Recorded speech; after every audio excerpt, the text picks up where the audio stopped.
SKILLET Sports presents...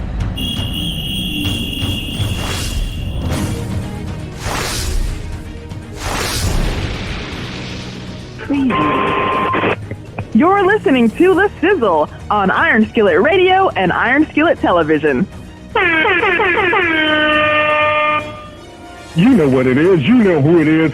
It's The Sizzle here on Iron Skillet Radio, Iron Skillet Television. We are the talk of the 219, the hottest talk in the 219.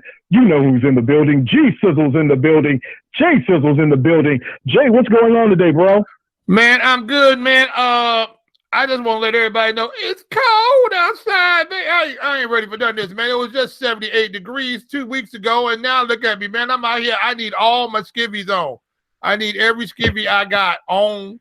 I need my mukluks and my mittens because I'm officially cold, bro. Yeah, man. It is officially winter. Winter is here, and it's here for you and for me. It is winterlicious outside. It is getting ready to be, you know, it was so bad. I drove by and it was frost on the ground, but I thought it was snow, and I almost turned around and went back home. I know, right? It's ridiculous, man. I went out this morning, sashaying out the door trying to get out. I had to go make an early delivery, and no fast going nowhere there. I had to go out there, break out the scraper, and start scraping the car window. What kind of nonsense is this? I ain't ready for nothing. It's just that keep. That's that scraper sound. Keep. Yeah. Keep. Yeah. Oh, man. And nobody likes it. Nobody likes it. And you know what nobody else likes? They don't like losers. They don't like a lot of losing. They don't like losers. Right. They don't like losers, like people who are just losers and they just like lose all the time. So, you know, we're going to talk about a club that's quickly becoming losers, and they're losing all the time. I don't know if that. I don't know, man. I don't know. I'm just saying it shouldn't be this way, but it is this way. So let's get ready to talk about the Chicago Bears as they get ready to face their NFC rivals, the Minnesota Vikings. You like that? You like that? All right, Jay. So let's talk about it. Let's talk about it. I don't know. It's hard for me to hate the Vikings because I see purple and gold, and I just get that fond affection. I get that feeling. It's just something that goes deep inside. I don't know why I must be like that, but I know that when I see purple and gold, I get happy. I know when I hear purpleness, I think about Prince. I think about all the good things that have happened in life. Yeah. And then I think about the Bears versus the Vikings, and I get sad all over again. Well, we need to get sad because this is going to be sad, the Bears versus the Vikings. This is a rival game inside the division, and don't know if the Bear is ready. I think the Bear is going up there like they're the Cubs. You know what I'm saying? This is going to be a problem. Okay, so let's talk about it. There's rumor out in the street. There have been some reports going around that the general manager, Ryan Pace, has officially taken the play calling duties from Matt Nagy. Oh, and he took them. Yeah, now you got Bill Lazor calling plays, and you got it going but your starting running back is concussed. Yeah. Your number one receiver is gimpy, and your offensive line is in shambles. Also, there was a report earlier where you had Olin Kreutz saying that your starting center, Cody Whitehair, should not be the center because he grades out poorly at center, will probably work better at guard, and you might be able to put in an undrafted free agent who played pretty well until he had a knee injury at center, and now it's just one hot pile of stinky mess. It's real stinky, and everyone has to do their job. No one's doing their job. Do your job. Yeah, nobody's doing their job right now. So, Jay, what do you see when you look at this Bears team? Oh, well, it all depends on which lens you're looking at this team. If I'm looking at it from the defensive side, I'm like, well, wow, those guys are really pretty good. But I'm looking at it from the offensive side, like, where are those guys at? Who are those guys? You know what I'm saying? We got Cody. When is it that I'm happy that Cody Whitehair is coming off COVID-19 protocol? You know, I'm always doing like, oh, we got Cody Whitehair back. It's on now. It's on and cracking. I think we got another offensive lineman coming back too off the practice squad.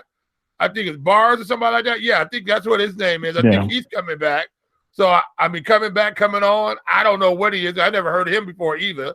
So, you're looking at a situation with the Bulls. Lord help me. I got Denzel Valentine on the brain with his new contract. Good Lord.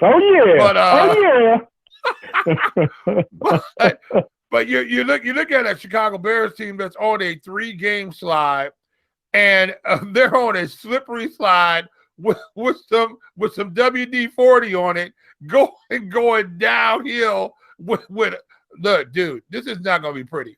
This offensive line is going to look bad. Matt Nagy is bailing out of here on this play call. I don't know if it was taken from him or not. Maybe they did a mercy killing on Matt Nagy. He just wasn't going to let it go. But like I said last week, they're going to come out and run the football, hopefully. They don't have a David Montgomery. I think they got Miller playing running back for him, if I'm right about that. Yeah, they got Lamar Miller. They brought in Lamar Miller. Mm-hmm. Yeah, they got Miller playing running back for him. So, I mean, you're looking at – who knows what's going to – look, this is one of these games right now. You have no idea what type of offense you're going to see. Either they're going to be stinky poo, nasty stinky, or somehow or another they're going to figure out Lazer's going to do something and have them playing at an up-tempo game and move the ball down the field. One thing that happens in the pros, we know that happens if a lot of guys come on and start playing and these other teams haven't scouted them, every once in a while they can get caught looking. So, we'll see. Maybe the Bears have a decent night tonight. I just don't think they're going to. But there's a lot of stuff going, a lot of shaking up going on the Bears. And if those play calling duties got pulled from up top, that means you might see a Mr. Nagy who's going to be nagging his way out the door here pretty soon. Well, the team has activated center Cody Whitehair from reserve COVID list, and they went out and they got Lamar Miller. They've got Eric Kush, and they signed a defensive tackle, Daniel McCullers. So they've done that, and also he's playing defensive tackle. Oh, because they're good for playing defensive tackle than offense. I thought they were just going to throw him in there. They might. You never know. He might be the fullback by the end of the night. And they elevated Tyler Bray from the practice squad. So elevated Tyler Bray. We said elevated. Look at all these people we're saying elevated. I mean, we're happy about Cody Whitehair. We elevated Taylor Bray. I mean, yeah, it's amazing.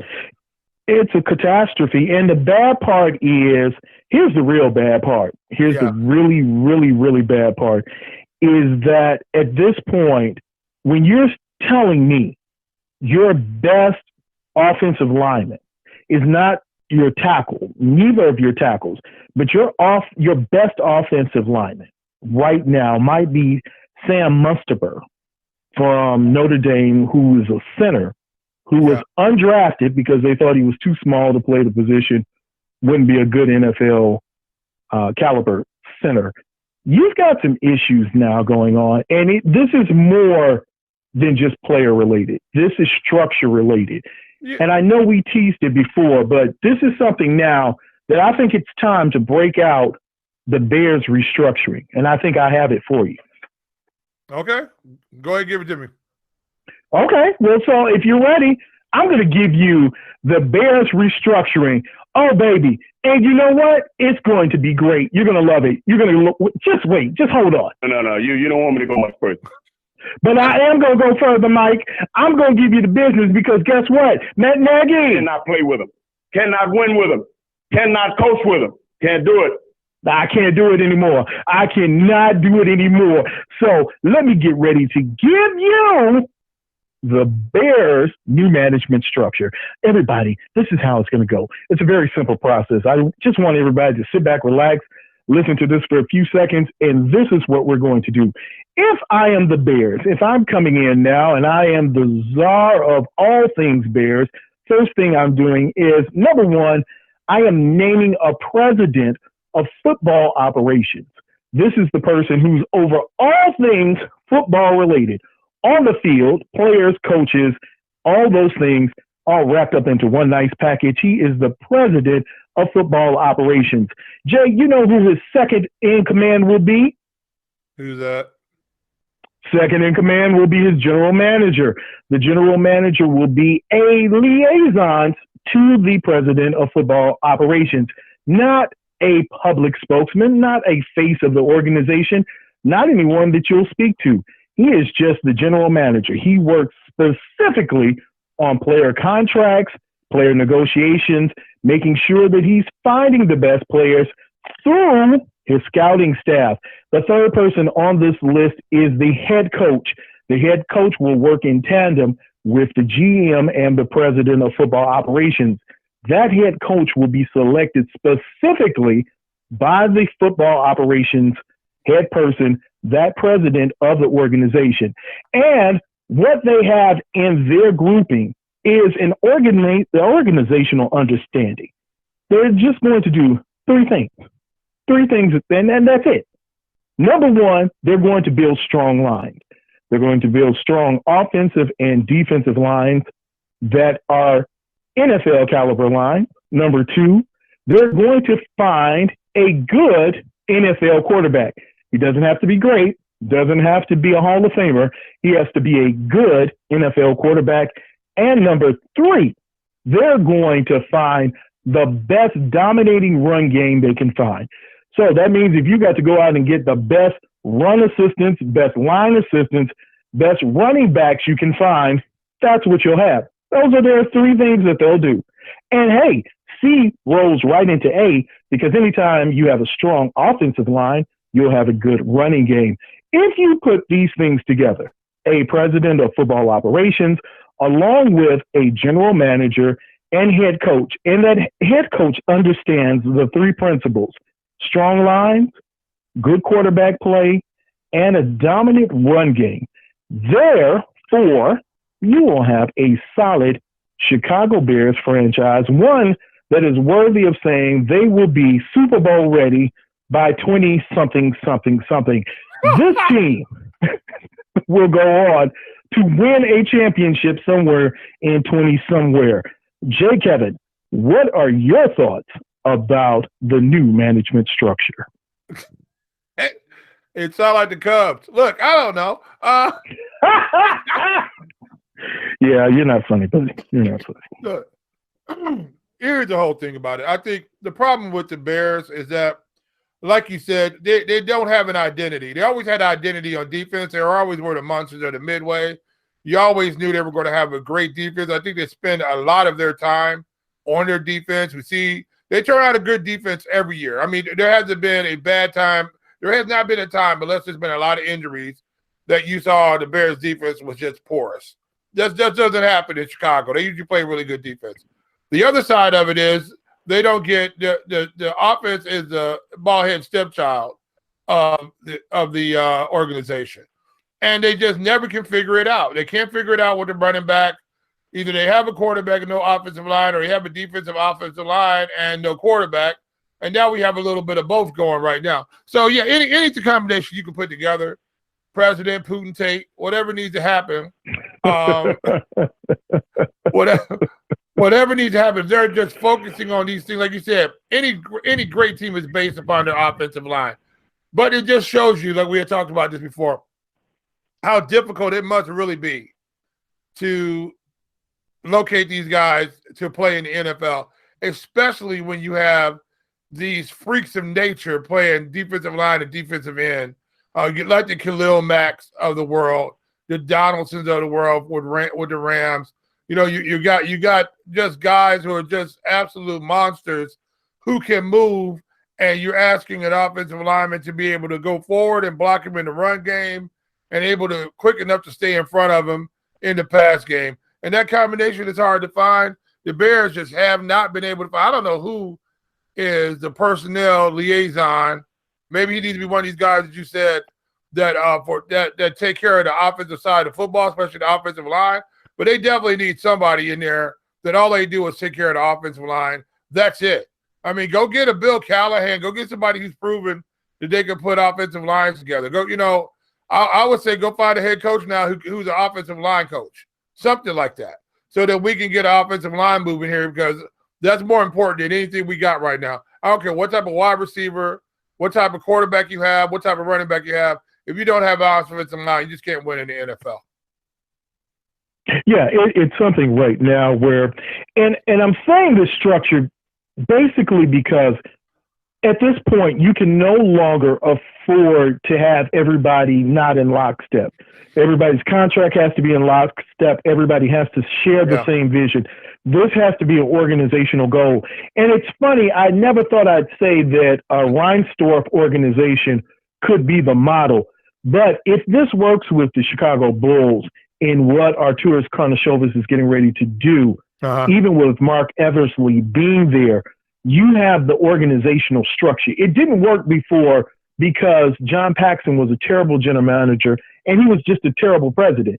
Not saying he doesn't know basketball, not saying he isn't a basketball savant. He was just terrible in management when it came to the business of basketball. This is where you need a president of operations. Yes, let's say I'd like to go and get an Eric Bieniemy from the Kansas City Chiefs. I like what he's doing. I like that the players like him. I like that I think he can have that fit to come in and work. But if the general manager and that president don't share that same vision, and we don't have a shared vision of how we're going to get to the end of the road here, it's not going to work. And hey, let me say this to you, Bears fans.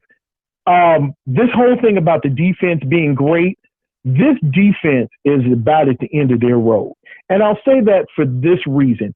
If you have any major injury to Akeem Hicks or to number 52, if Matt gets hurt, if Akeem Hicks gets hurt, this defense is over with. They're holding on right now because of the power and strength. They don't have much more to go. So if you don't get an offense in here now, you're really at the rebuilding stage. You are really at that point where you can start ushering off things. That Khalil Mack jersey that you wear, get ready to wear somebody else's, because I'm ushering him off as chips for something coming up down the line, because it's not going to happen. You can't have a team this bad offensively with no offensive identity and think that the defense under a lame duck head coach, a ridiculous GM, and think this is going anywhere. It's not going anywhere. It's going right where it's going right now. And that might be to another loss to the Minnesota Vikings. And you might look around and within 2 weeks, the Bears will be at the bottom of the division. Yeah, I like I said it before, unless they do some real serious righting of the ship, I got them going over for the rest of the season and missing the playoffs. I just think this offensive line is this bad. I think they're a nicked up injury away from Tyler Bray starting at quarterback, because Nick Foles has just been taking a beating back there, an absolute beating. We know he's fragile anyway. He's not going to last at this pace. We're looking at an offensive line that doesn't know who to block, and it's not their fault because they don't know who's going to be playing offensive line this week.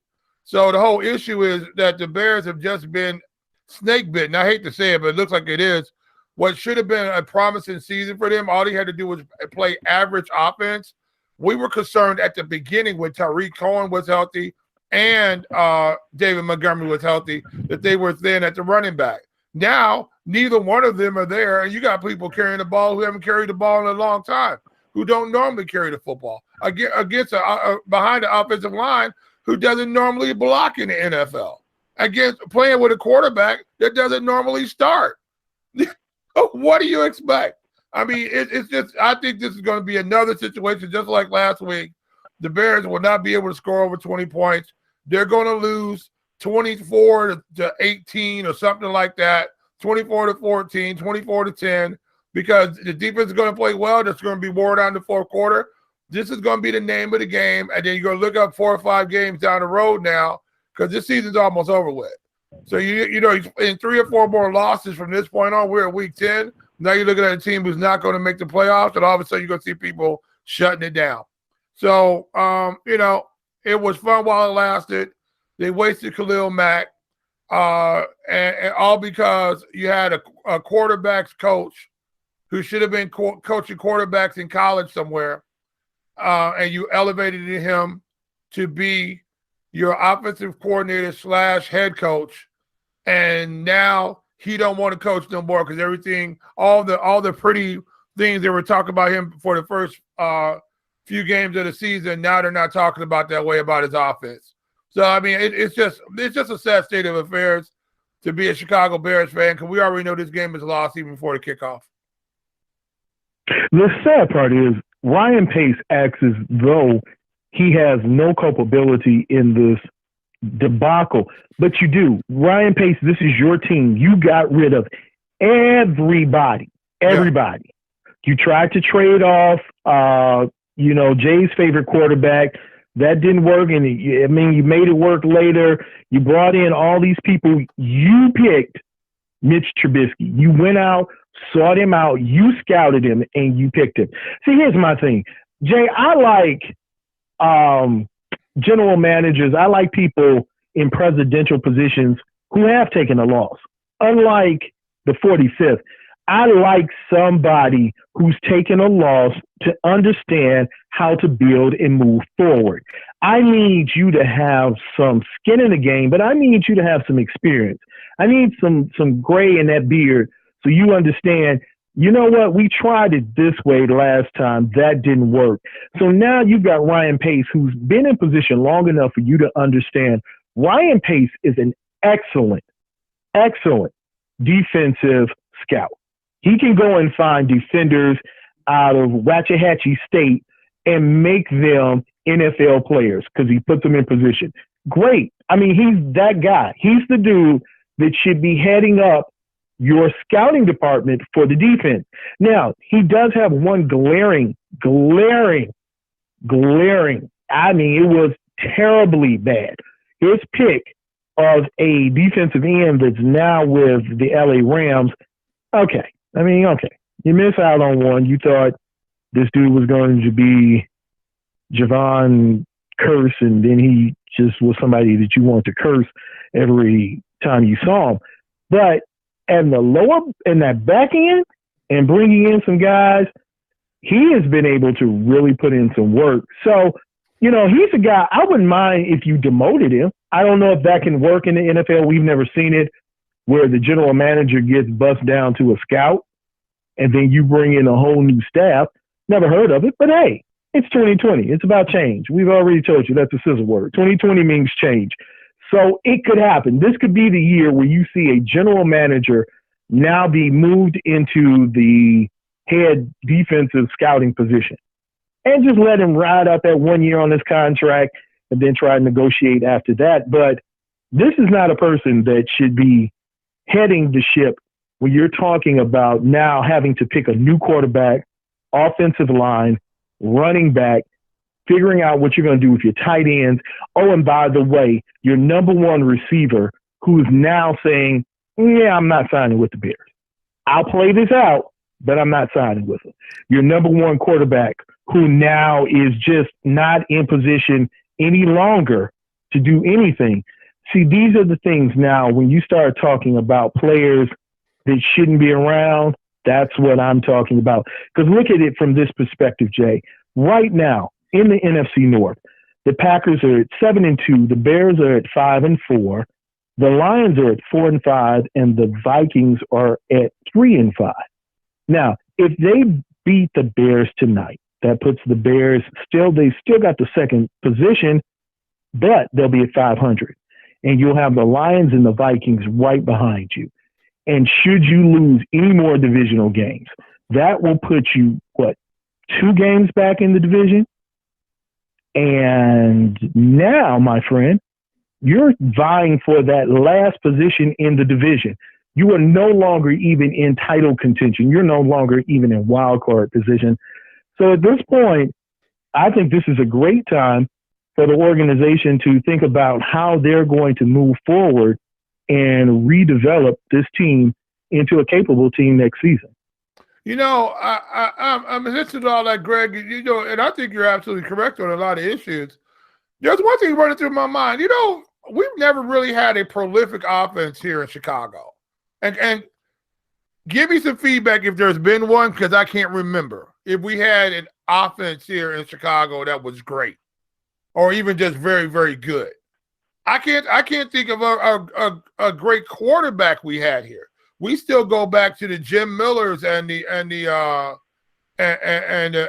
different type of quarterback. I can't think of his name right now, with the punky QB. Hardballs, the punky QB. You know, during the 80s, even with Doug Flutie, you had something going, but you haven't had anybody who had offensive vision. And here's the thing. The thing I'm looking at when it comes to it. They haven't even had a good departmentalization of saying, this is the person that does defense, this is the person that does offense, and this is the guy that monitors both, which is the head coach. You know, but I'm gonna take another tack here. Let me take another tack here, and maybe we're looking in the wrong place for the right problem. Okay. What is the common denominator for all these teams that we've had decades here in the Chicago Bears? What's the one common denominator for all these offenses? They played in Soldier Field. Yeah. Is it a possibility? And had the same ownership. Is it a possibility that a certain Bears safety? I'll say this quote, and I didn't. When I first read it, I was like, oh, damn. Then I started thinking about it. Cam Royal, a former Bears safety, tweeted out, he said, to my at Chicago Bears people, an offensive guru who brings an offense built on timing and spacing will never win in Chicago. Soldier Field is where speed goes to die. We've had other teams come into Soldier Field and complain about the turf, complain about the turf being eaten up, complain about there's lumps in it and everything else. Is it a possibility that the Chicago Bears are playing on a surface that doesn't allow teams the speed that we bring in to become what it's supposed to be, because we can't hit on timing routes here? Because I'm amazed that we cannot find an offense in the last 30 years in Chicago that has been somewhat prolific. I mean, somewhat like, oh, here comes the Chicago Bears offense. It's always been the defense that's been great. And let's wonder why the defense is always great. Is it possible because the other offense is playing on the Soldier Field turf? And the defense is always good here. I don't know, because other teams don't seem to have that much of a problem with beating the Bears in Soldier Field. And when the Bears go on the road, those timing routes and things that you could work on, as when you were in LA to play the Rams, that didn't seem to be an effective measure either. I think you're looking at one common denominator. You have ownership. And ownership has not taken their responsibility in this foolishness. I don't need a coach any longer that is a friend to the McCaskey family. I don't need you to be able to come over and have dinner and break bread. I don't care if old woman Virginia likes you or not any longer. I need you to be competent. I need you to be effective. I need you to come in and do your job. Yes, you respect the Bears. You respect what the legacy is. But beyond that, I respect that I'm a professional and I'm going to come in and get the job done. So I don't need you to be the family friend. I just need somebody who knows what the Sam Skippy they're doing. And Chicago has always had a bad history, especially sports franchises and other businesses in the city of Chicago. And you can track that even back to mayors and other organizations. Just because your child is around you and you may know how to do it doesn't mean that child knows how to do it. It doesn't mean that every Chicago franchise should have a child that is the owner's child, their first or second born, leading and running an organization. It doesn't mean you know what the hell you're doing. Rocky Wirtz may know what he's doing, and sometimes that's questionable. And if he's won championships and knows what he's doing, then there's no hope for the McCaskies and the Reinsdorfs, because it's proven they don't know what the hell they're doing. If they did, they'd have winning. This is not, Chicago is not a place where you could not bring somebody in and say, look, you're coming to Chicago, legacy, love the environment, go out there, win us a championship. You can't tell me the players are going to say, no, man, I ain't going to go to Chicago because, they killed King Von and they may kill me next. No, this is not how this is going. It is the point that you have standards, and if you do not hold the standard, if you do not say this is our standard and this is what we're going to do, then they'll never do it. And you can be on a muddy field. Nobody told them they have to keep staying in Soldier Field. You have to do it. And Soldier Field said, if you just pay for the field, you won't have a terrible field. But they're like, yeah, it's a city place. It's the parks department to pay for it. Right. We ain't gonna pay for it. No, suckers. No. This has to come to an end, and it has to come to an end now. And it is just like I tell my children every day I walk out the door. And I tell everybody, I say, when I go outside this door, you know what I'm going to do? I'm going to fight crime. And you know how I'm going to do it? I'm going to do it by fighting crime one sucker at a time. So I'm telling you now, at this point, this is the end. This is the end of my road. I've had my fill of this. This is where it must stop. And this is my election speech to you, the fan, the person, my mother who will be listening to this. I am G Sizzle, and I approve this message. Hey, I'm going to tell you what, G Sizzle. We got a Minnesota Vikings team that's 3-21 coming in to the Soldier Field. We also have a quarterback playing for them who's 0-9 on Monday night. If the Bears can't pull this one off, it's going to be a problem. If Dalvin Cook gets loose, it's going to be a problem. I'm telling you right now, this Bears team is in absolute shambles. I'm waiting to see this Bears defense go into revolt. It's very possible you might see that tonight. If they come out and start going 3 and out, and interception, you can see this Bears defense might start slapping the back of the heads of the Bears offense at any point in time. If you lose to Minnesota tonight, you should be fired tomorrow morning. I'm coming to the end of my road with such foolishness because it's 2020. It's time for change. It is time for you. If you can't find a good football mind, if you can't find people who can help run this organization, then it's time that you call Vice President Kamala Harris and maybe she can help you. We're going to hold, but I tell you what, they better hold Dalvin Cook under 100 yards, or this is going to be over. Or this is going to be over. Adam Thielen, Cook, if Cook gets loose on you, if that defense allows him to get loose, it's going to be a problem. It's going to be a horrific problem. And so that's I'm where it. Jalen Johnson, you better watch. Look. We always read these press clippings out here. They got the best corners in the NFC, blah blah blah blah blah blah blah blah blah blah. But we do have Hitman on one side, number 23, who's just laying people out. But we also got a guy on the other side don't want to tackle. He'll defend the passes, but he don't want to tackle. And so now he's going to have to cover Jalen Johnson out there. This guy can easily go over 100 yards tonight, easily over 100 yards, easily a couple of touchdowns. Because I just think you're going to look at a Bears team that's going to be tired toward the end, and Kirk Cousins will let that ball fly. Yeah, he will. I'm just saying right now, it's bad on both sides. Because of the strength of the defense, the Bears should be able to walk out of here with a victory. But if this is not a victorious Monday night for them, because this is where everybody's watching, you're the only game in town. Literally, you're the only game in town. Well, the thing about this should be the end. Well, the thing about it is, though, but you got the Vikings that look good against Green Bay. You know what I'm saying? Defensive-wise, they look good against the Detroit Lions. And now you got probably the worst let me say this. You have the absolute worst offense in the NFL playing for the Chicago Bears right now. There's not it's not Miami anymore. It's not. Tell me a worse offense in the NFL right now. Not one. There's not a worse offense in the NFL. There isn't. This is the worst offense in the NFL right now. And you have a Vikings team since after the bye has not allowed a team to score over 21 points. Look, this Vikings team is going to be good. They're going to blitz Nick Foles. They're going to make it look funky at him, and they're going to hit him. I'm telling you, you could see a Tyler Bray out there tonight. You could see Matt Nagy suited up. If something goes sideways, it could be Matt Nagy out there. Possible.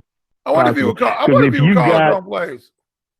The crazy part is, if you get two quarterbacks to go down in one game, who do you have up next?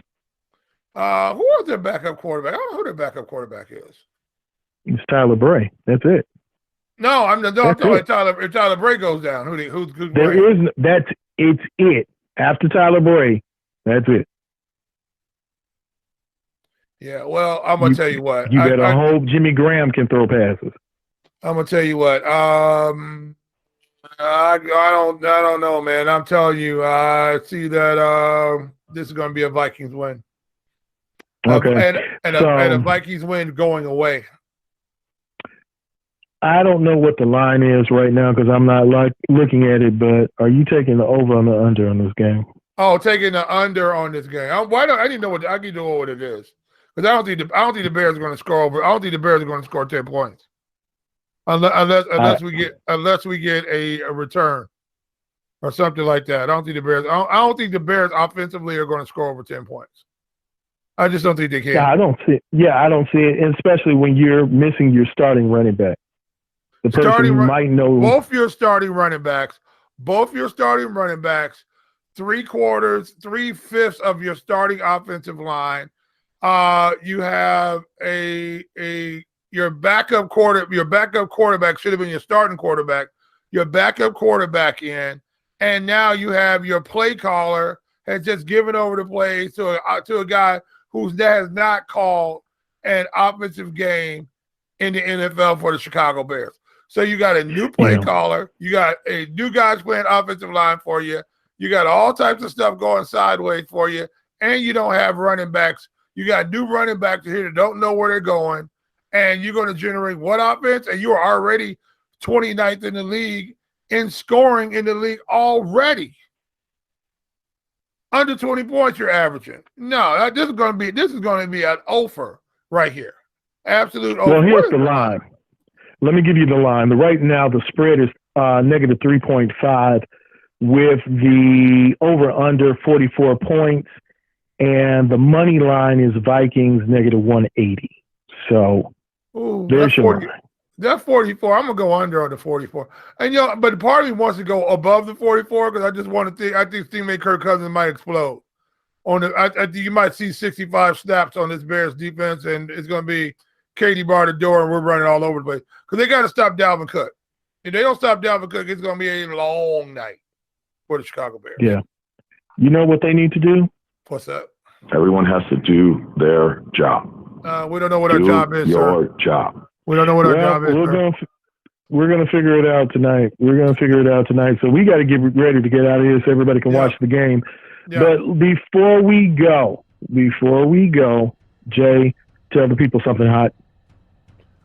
Look, don't try to eat an Oreo cookie like a reverse Oreo cookie. You just go get cream on your fingers.